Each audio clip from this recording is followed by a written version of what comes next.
திருவள்ளுவரின் வழியில் வாழ்ந்து வாழ்வின் உன்னத நிலையினை அடைய திருக்குறளோடு நாம் என்னும் இந்த நிகழ்விலே இணைந்திருக்கின்ற உங்கள் அனைவருக்கும் முதற்கண் வணக்கம்.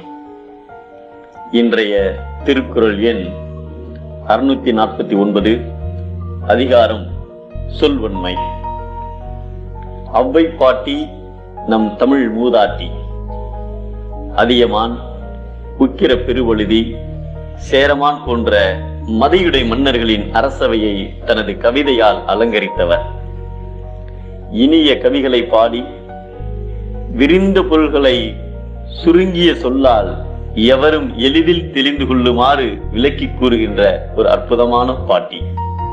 அணுவை துளைத்து 7 கடலை பூட்டி குறுகத் தரித்த குறள் என்று நம் திருக்குறளின் புகழினை திருக்குறளை போலவே 1.25 அடியில் பாடியவர். அதைவிட அரிய பொக்கிசமான கருத்துக்களை ஒற்றை வரியில் ஆத்திச்சூடியில் தந்தவர். ஒரு நாள் ஔவையார் ஒட்டக்கூத்தர் என்னும் புலவரிடம் 3 நிலவு வரும்படி ஒரு பாட்டு பாட சொல்ல, அவரும் பாடி முடிக்க பாடலில் 2 நிலவு மட்டுமே வருகிறது. நிலவினை மதி என்றும் நாம் அழைப்பதுண்டு.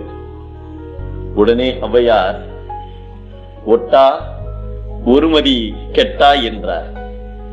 மதி என்றால் நிலவு என்றும் பொருள், மதி என்றால் அறிவு என்றும் பொருள்.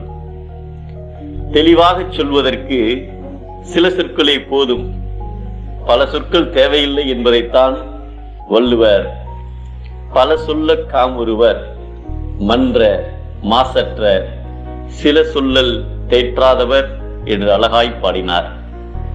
எனவே மிகைபட கூறேல் என்ற ஔவையின் ஆத்திச்சூடி வரிகளுக்கேற்ப சுருங்கச் சொல்லுவோம், சொல்லிற்கு வன்மை சேர்ப்போம்.